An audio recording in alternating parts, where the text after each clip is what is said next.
আসসালামু আলাইকুম। আজ 14 এপ্রিল 2026 মঙ্গলবার। বাংলা নতুন বছরের শুভেচ্ছা জানিয়ে শুরু করছি চেঞ্জ টিভি প্রতিদিনের গল্প অনুষ্ঠান। দর্শক, আপনাদের সঙ্গে রয়েছি আমি আবিদ আজম। শুরুতেই সংবাদ শিরোনাম। হরমুজে অবিশ্বাস্য যা করল চীন, অসহায় তাকিয়ে থাকল যুক্তরাষ্ট্র। ইরানকে পূর্ণ সমর্থন দিল সৌদি আরব। মধ্যপ্রাচ্যকে ঐক্যবদ্ধ হওয়ার আহ্বান চীনের। শুরুতেই বর্ষবরণের খবর। রাজধানীতে উৎসবমুখর পরিবেশে অনুষ্ঠিত বৈশাখী শোভাযাত্রা সমাপ্ত হয়েছে। মঙ্গলবার সকাল 10টার দিকে শোভাযাত্রাটি ঢাকা বিশ্ববিদ্যালয়ের চারুকলায় এসে শেষ হয়। এতে কয়েক হাজার মানুষ অংশ নেন। বরাবরের মতো এবারও শোভাযাত্রায় বিশ্ব ও দেশীয় ইস্যুর প্রতিফলন দেখা গেছে। এর মধ্যে ফ্রি প্যালেস্টাইন লেখা প্ল্যাকার্ড নজর কেড়েছে সবার। চারুকলা টিএসসি ঘুরে দেখা গেছে শোভাযাত্রায় অংশগ্রহণকারীদের হাতে ছিল বিভিন্ন ধরনের প্ল্যাকার্ড ও প্রতীকী শিল্পকর্ম। এসব প্ল্যাকার্ডে উঠে আসে পরিবেশ, আন্তর্জাতিক রাজনীতি ও সামাজিক বিভিন্ন ইস্যু। বাঁচাও সুন্দরবন, ফ্রি প্যালেস্টাইন, ইরানে মার্কিন যুদ্ধ বন্ধ করো, গণহত্যাকারীদের রাজনীতি প্রত্যাখ্যান করো, ফসলের লাভজনক মূল্য দাও, শিক্ষা বাণিজ্য বন্ধ করো, মার্কিন বাণিজ্য চুক্তি বাতিল করো, এমন নানান স্লোগান দেখা গেছে। এছাড়া শোভাযাত্রার পুরোটা সময় জুড়ে ছিল ঢোল, বাঁশি ও বিভিন্ন বাদ্যযন্ত্রের সুর। ঐতিহ্যবাহী এই আয়োজন সঙ্গীত ও রঙের মেলবন্ধনে প্রাণবন্ত হয়ে ওঠে। পহেলা বৈশাখে ঢাকা বিশ্ববিদ্যালয়ের বৈশাখী শোভাযাত্রায় যুক্ত হয়েছে নতুন মাত্রা। শোভাযাত্রার একেবারে সামনে অংশ নেয় ঢাকা মেট্রোপলিটন পুলিশের সুসজ্জিত অশ্বারোহী দল, যা দর্শনার্থীদের মাঝে সৃষ্টি করে বাড়তি উচ্ছ্বাস। মঙ্গলবার সকাল 9টায় ঢাকা বিশ্ববিদ্যালয়ের চারুকলা অনুষদ থেকে শুরু হওয়া শোভাযাত্রার সামনের সারিতেই অবস্থান নেয় জিএমপির অশ্বারোহী ইউনিট। অশ্বারোহী দলের নেতৃত্ব দেয়া উপপরিদর্শক রফিকুল ইসলাম জানান, এবারের আয়োজনে 20টি সুসজ্জিত ঘোড়া অংশ নিয়েছে। এসব ঘোড়া বিশেষভাবে প্রশিক্ষিত এবং বড় জনসমাগমে নিয়ন্ত্রিতভাবে চলাচলের উপযোগী করে প্রস্তুত করা হয়েছে। তিনি আরও জানান, ব্যবহৃত ঘোড়াগুলো থ্রোব্রেড রাইডিং হর্স, যা তাদের গতি, সহনশীলতা ও নিয়ন্ত্রিত আচরণের জন্য পরিচিত। শোভাযাত্রায় অংশ নিতে আসা মানুষের মধ্যে অশ্বারোহী দলকে ঘিরে ছিল বাড়তি কৌতূহল। অনেকে ছবি তুলেছেন, কেউ আবার নিরাপদ দূরত্বে দাঁড়িয়ে কাছ থেকে দেখার চেষ্টা করেছেন। এবারের বৈশাখী শোভাযাত্রার মোরগ, বেহালা, পায়রা, হাতি ও ঘোড়া, এই 5টি মোটিভ বিশেষভাবে স্থান পেয়েছে। লোকজ প্রতীকের ধারায় এগুলো শক্তি, সৃজনশীলতা, শান্তি, গৌরব ও গতিময়তার প্রতীক হিসেবে উপস্থাপন করা হয়েছে। এছাড়া 35 জন বাদ্যযন্ত্র শিল্পীর পরিবেশনা শোভাযাত্রায় যোগ করেছে প্রাণবন্ত আবহ। প্রায় 200 জন শিক্ষার্থী জাতীয় পতাকা বহন করে অংশ নিয়েছেন এই বর্ণাঢ্য আয়োজনে। ইরান যুক্তরাষ্ট্র যুদ্ধ পরিস্থিতির খবর। মার্কিন সামরিক বাহিনী কর্তৃক অবরুদ্ধ হরমুজ প্রণালী পাড়ি দিয়েছে যুক্তরাষ্ট্রের নিষেধাজ্ঞাপ্রাপ্ত চীনা ট্যাঙ্কার রিচ স্টারি। মঙ্গলবার হরমুজ ও তার আশপাশের এলাকায় মার্কিন প্রহারের মধ্যেই প্রণালী অতিক্রম করেছে রিচ স্টারি। অর্থনৈতিক তথ্য বিষয়ক ব্রিটিশ আন্তর্জাতিক সংস্থা LSEG সমুদ্রে বাণিজ্যিক জাহাজ চলাচল পর্যবেক্ষণকারী ব্রিটিশ সংস্থা মেরিন ট্রাফিক এবং কেপলারের বরাত দিয়ে এক প্রতিবেদনে রয়টার্স জানিয়েছে, হরমুজ প্রণালী এবং ইরানের সমুদ্র বন্দরগুলো লক্ষ্য করে যুক্তরাষ্ট্রের প্রেসিডেন্ট ডোনাল্ড ট্রাম্প অবরোধ জারির পর এই প্রথম কোনো বিদেশি তেলবাহী জাহাজ হরমুজ প্রণালী পাড়ি দিল, তাও এমন একটি জাহাজ যেটিকে নিষেধাজ্ঞা দিয়েছে যুক্তরাষ্ট্র। ইরানের পরমাণু প্রকল্প ও ক্ষেপণাস্ত্র কর্মসূচি নিয়ে বিরোধের জেরে গত 28 ফেব্রুয়ারি শুরু হয় ইরান যুক্তরাষ্ট্র ইসরায়েল যুদ্ধ। টানা 40 দিন যুদ্ধের পর শান্তি সংলাপের জন্য 14 দিনের অস্থায়ী যুদ্ধবিরতিতে সম্মত হয় ইরান ও যুক্তরাষ্ট্র। সমঝোতা চুক্তি স্বাক্ষর করতে মধ্যস্থতাকারী দেশ পাকিস্তানের উদ্যোগে 11 এপ্রিল ইসলামাবাদে সংলাপে বসেন মার্কিনী ও ইরানি প্রতিনিধিরা।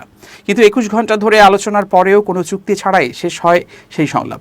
চুক্তি স্বাক্ষর না হওয়ায় 12 এপ্রিল হরমুজ প্রণালী এবং ইরানের সামুদ্রিক বন্দরগুলো অবরোধ করা হবে বলে ঘোষণা দেন প্রেসিডেন্ট ট্রাম্প। তিনি এ ঘোষণা দেওয়ার কয়েক ঘন্টা পর এক এক্স বার্তায় মার্কিন প্রতিরক্ষা বাহিনীর কেন্দ্রীয় কমান্ড সেন্টকম হরমুজ ও পারস্য উপসাগরে প্রহরা বসানোর পর 2 দিন অতিক্রান্ত হওয়ায় আগেই প্রণালী পাড়ি দিল রিচ স্টারি। রিচ স্টারি একটি মাঝারি আকারের এবং ধারণ ক্ষমতার ট্যাঙ্কার। এই জাহাজটি একবারের যাত্রায় 2,50,000 ব্যারেল তেল বহন করতে পারে। ইরানি তেল পরিবহন এবং ইরানের সঙ্গে বাণিজ্যিক সম্পর্ক থাকার অভিযোগে রিচ স্টারি এবং ট্যাঙ্কারটির মালিক প্রতিষ্ঠান সাংহাই জুয়ানরান শিপিং কোম্পানি লিমিটেডকে নিষেধাজ্ঞা দিয়েছিল যুক্তরাষ্ট্রের ট্রেজারি বিভাগ। হরমুজ প্রণালী অতিক্রমের সময় ট্যাঙ্কারটিতে চীনা ক্রুরা উপস্থিত ছিলেন। এ ব্যাপারে আরও তথ্য জানতে সাংহাই জুয়ানরান শিপিং কোম্পানি কর্তৃপক্ষের সঙ্গে যোগাযোগ করেছিল রয়টার্স, কিন্তু কোম্পানির কোনো কর্মকর্তা মন্তব্য করতে রাজি হননি। ইরানের ইউরেনিয়াম রাশিয়ায় স্থানান্তরের প্রস্তাব দিয়েছেন রুশ প্রেসিডেন্ট ভ্লাদিমির পুতিন। সোমবার মস্কোতে রুশ প্রেসিডেন্টের দপ্তর ক্রেমলিনের এক ব্রিফিংয়ে এ তথ্য জানিয়েছেন পুতিনের মুখপাত্র ও ক্রেমলিনের প্রেস সেক্রেটারি দিমিত্রি পেসকভ। ব্রিফিংয়ে পেসকভ বলেন, যুক্তরাষ্ট্র ও আঞ্চলিক রাষ্ট্রগুলোর সঙ্গে আলোচনার পরই এই প্রস্তাব দিয়েছেন রাশিয়ার প্রেসিডেন্ট। আগেও আমরা এমন একটি প্রস্তাব দিয়েছিলাম। ব্রিফিংয়ে পেসকভ আরও জানিয়েছেন, আগের দিন রোববার টেলিফোনে কথা হয়েছে পুতিন এবং ইরানের প্রেসিডেন্ট মাসুদ পেজেশকিয়ানের মধ্যে। পেজেশকিয়ান ইসলামাবাদে মার্কিন ও ইরানি প্রতিনিধিদের মধ্যে বৈঠকের বিভিন্ন তথ্য পুতিনকে জানিয়েছেন। প্রেসিডেন্ট পুতিন বলেছেন, মধ্যপ্রাচ্যে স্থায়ী শান্তি প্রতিষ্ঠার জন্য যে কোনো রাজনৈতিক ও কূটনৈতিক উদ্যোগ সহযোগিতা করার জন্য তিনি প্রতিশ্রুতিবদ্ধ। বলেছেন পেসকভ, ইরানের কাছে 400 কেজি ইউরেনিয়াম আছে। এই ইউরেনিয়াম 60% বিশুদ্ধ বা পরিশুদ্ধ। জাতিসংঘের পরমাণু প্রকল্প পর্যবেক্ষণ সংস্থার তথ্য অনুযায়ী এই বিশুদ্ধতার মান 90% উন্নীত করা হলেই পরমাণু বোমা তৈরি করতে পারবে ইরান। ইরান অবশ্য বরাবরই পরমাণু প্রকল্পের আড়ালে বোমা তৈরির প্রচেষ্টার কথা অস্বীকার করে আসছে। তবে দেশটির পরমাণু প্রকল্প ও ক্ষেপণাস্ত্র কর্মসূচি নিয়ে প্রায় 2 যুগ ধরে দেশটির সঙ্গে বিরোধ চলছে যুক্তরাষ্ট্রের। এই বিরোধের জেরেই 28 ফেব্রুয়ারি থেকে শুরু হয়েছে ইরান যুক্তরাষ্ট্র ইসরায়েল যুদ্ধ। মার্চের প্রথম সপ্তাহে ইরানকে 15টি পয়েন্টের একটি শান্তি প্রস্তাবনা পাঠিয়েছেন যুক্তরাষ্ট্রের প্রেসিডেন্ট ডোনাল্ড ট্রাম্প। সেই প্রস্তাবনার একটি পয়েন্টে উল্লেখ করা হয়েছে, ইরানের এই ইউরেনিয়াম হয় ধ্বংস করতে হবে, নয়তো অপসারণ করতে হবে। মধ্যপ্রাচ্যে চলমান যুদ্ধ স্থায়ীভাবে বন্ধ করতে এবং আঞ্চলিক নিরাপত্তা ও স্থিতিশীলতা ফিরিয়ে আনতে সব ধরনের কূটনৈতিক প্রচেষ্টার প্রতি রিয়াদ পূর্ণ সমর্থন বজায় রাখবে বলে জানিয়েছেন সৌদি আরবের পররাষ্ট্রমন্ত্রী ফরহাদ বিন ফারহান আল সাদ।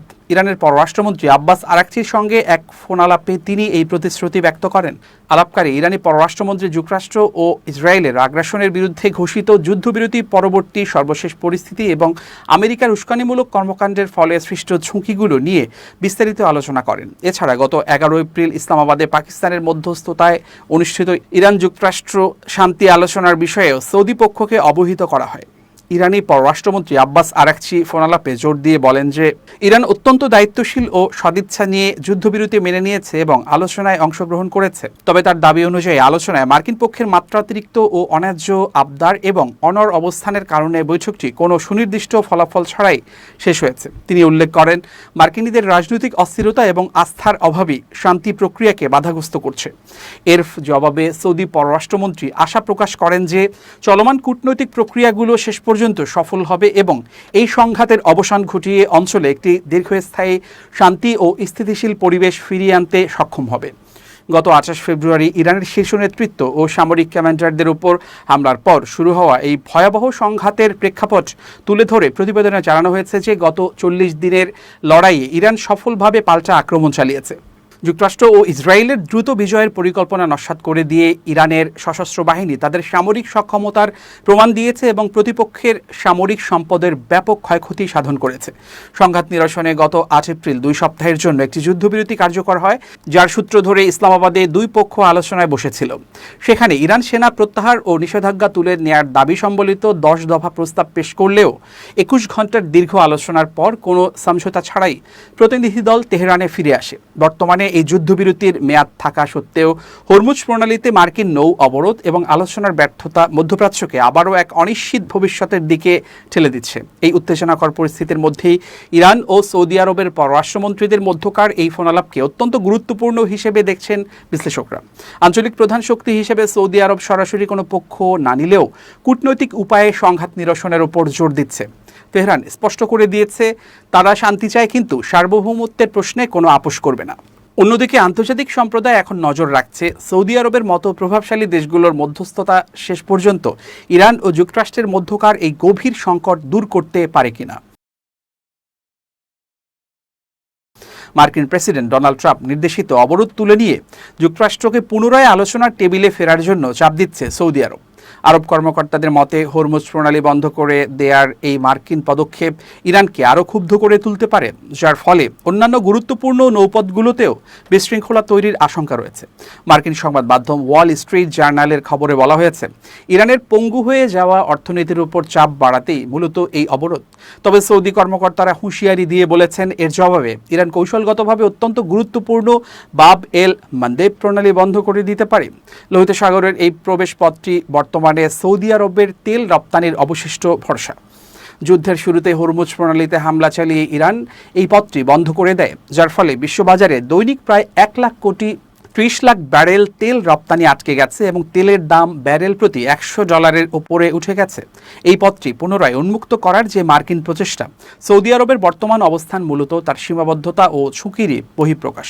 গত সপ্তাহান্তে ট্রাম্পের বোমাবর্ষণ আর আলোচনার হুমকির যখন ইরানকে দমাতে ব্যর্থ হলো, তখন সোমবার থেকে ইরানি বন্দরগুলোর উপর অবরোধ কার্যকর হয়। হোয়াইট হাউসের মুখপাত্র আনা কেলি বলেন, প্রেসিডেন্ট ট্রাম্প স্পষ্টভাবে চেয়েছেন জ্বালানির অবাধ প্রবাহ নিশ্চিত করতে হরমুজ প্রণালী যেন সম্পূর্ণ উন্মুক্ত থাকে। প্রশাসন নিয়মিতভাবে উপসাগরীয় মিত্রদের সঙ্গে যোগাযোগ রাখছে, যাতে ইরান যুক্তরাষ্ট্র বা অন্য কোনো দেশকে জিম্মি করতে না পারে। সৌদি আরব সম্প্রতি মরুভূমির বুক চিরে পাইপলাইনের মাধ্যমে লোহিত সাগর দিয়ে দৈনিক প্রায় 70 লাখ ব্যারেল তেল রপ্তানি করতে সক্ষম হয়েছে, যা যুদ্ধের আগের পর্যায়ের সমান। কিন্তু লোহিত সাগরের বহির্গমন পথটি যদি বন্ধ হয়ে যায়, তবে এই সরবরাহ ব্যবস্থা হুমকির মুখে পড়বে। ইরানে হামলা চালাতে ট্রাম্পকে একাধিকবার ফোন করেছেন সৌদি যুবরাজ। ইয়েমেনের একটি বড় উপকূলীয় এলাকা ইরানের মিত্র হুথি বিদ্রোহীদের নিয়ন্ত্রণে। তারা গাজা যুদ্ধের সময় এই নৌপথে ব্যাপক বিঘ্ন ঘটিয়েছিল। আরব কর্মকর্তাদের ভাষ্যমতে ইরান এখন হুতিদের ওপর চাপ দিচ্ছে যেন তারা আবারও এই চেকপয়েন্টটি বন্ধ করে দেয়। নিউ আমেরিকা পলিসি ইনস্টিটিউটের ইয়েমেন বিশেষজ্ঞ অ্যাডাম ব্যারন মনে করেন, ইরান যদি বাব এল মান্দেব বন্ধ করতে চায়, তবে হুথিরাই তাদের জন্য উপযুক্ত অংশীদার, কারণ গাজা সংকটের সময় তারা তাদের সক্ষমতা প্রমাণ করেছে। হরমুজ প্রণালীর নিয়ন্ত্রণকারী ইরানি আধা সামরিক বাহিনী রেভলিউশনারি গার্ডের ঘনিষ্ঠ তাসনিম নিউজ এজেন্সি জানিয়েছে, অবরোধের কারণে ইরান লোহিত সাগরের প্রবেশদ্বারটিও বন্ধ করে দিতে পারে। উপসাগরীয় দেশগুলো চায় না এই যুদ্ধের শেষেও হরমুজ প্রণালীর নিয়ন্ত্রণ ইরানের হাতে থাকে, কিন্তু সৌদি আরব সহ অনেক দেশই এখন আলোচনার মাধ্যমে সংকট সমাধানের পক্ষে জোর দিচ্ছে এবং মধ্যস্থতাকারীদের মাধ্যমে উভয় পক্ষই নমনীয় হওয়ার ইঙ্গিত দিচ্ছে। বাব এল মান্দেব হচ্ছে ইয়েমেন ও হর্ন অব আফ্রিকার মাঝখানের একটি সরু পথ, যা লোহিত সাগরকে ভারত মহাসাগরের সঙ্গে যুক্ত করেছে। এশিয়া ও ইউরোপের মধ্যে চলাচলের জন্য এটি বিশ্বের অন্যতম গুরুত্বপূর্ণ নৌপথ। গাজা যুদ্ধের সময় হুথিদের ড্রোন ও ক্ষেপণাস্ত্র হামলায় এখানকার চলাচল মারাত্মকভাবে ব্যাহত হয়েছিল। সৌদি কর্মকর্তারা ওয়াল স্ট্রিট জার্নালকে জানিয়েছিল, তারা হুথিদের কাছ থেকে প্রতিশ্রুতি পেয়েছিলেন যে তারা সৌদি জাহাজে হামলা করবে না। তবে পরিস্থিতি এখন অস্থিতিশীল। সুইডিশ ব্যাংক SEBর কৌশলবিদ এরিক মিয়ারসন মনে করেন, ইরান যদি তার তেল রপ্তানি বাধাগ্রস্ত হতে দেখে, তবে তারা হুথিদের মাধ্যমে পাল্টা ব্যবস্থা হিসেবে ইয়াবুন টার্মিনালের রপ্তানি বন্ধ করে দিতে পারে। এবার খুব জরুরি 1 মিনিট জানাচ্ছেন আমিরুল মোমিনিন মানিক। খুব জরুরি 1 মিনিটে প্রত্যেককে আমন্ত্রণ। যে কোনো সময় যে কেউ অসুস্থ হয়ে যেতে পারে। এই অসুস্থ হয়ে গেলে আমরা অনেক সময় কি করব ভেবে পাই না। আপনি তাৎক্ষণিকভাবে 16263 এই নাম্বারে ফোন করে পরামর্শ নিতে পারেন। এটা স্বাস্থ্য মন্ত্রণালয় কর্তৃক পরিচালিত জাতীয় স্বাস্থ্য বাতায়নের নাম্বার। এটি একটি জাতীয় সেবা। যে কোনো মুহূর্তে যে কেউ অসুস্থ হয়ে গেলে, যখন আমরা কিংকর্তব্য বিমূঢ় হয়ে যাই, তখন এখানে ফোন করে প্রয়োজনীয় পরামর্শ নিতে পারি। এই জন্যে আপনি কাগজ এবং কলম হাতে রাখবেন। ফোন করে আপনি আপনার অভিযোগ বা আপনার প্রয়োজনীয়তাটা বলবেন।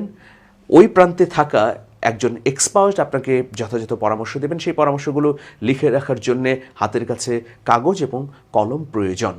প্রিয় বন্ধুরা, এভাবে স্বাস্থ্য বিষয়ক যে কোনো সেবা 16263 থেকে পেতে পারেন। এর বাইরে কোনো হসপিটালের বিরুদ্ধে অথবা কোনো ডাক্তারের বিরুদ্ধে চিকিৎসা সেবা না পাওয়ার অভিযোগ থাকলেও 16263-তে ফোন করে উপকৃত হতে পারেন।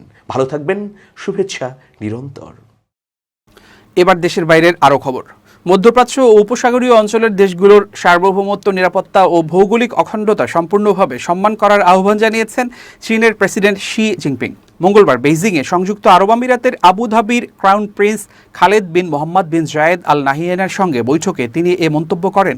চীনের সংবাদ মাধ্যম সিনহুয়ার প্রতিবেদনে এ তথ্য জানানো হয়েছে।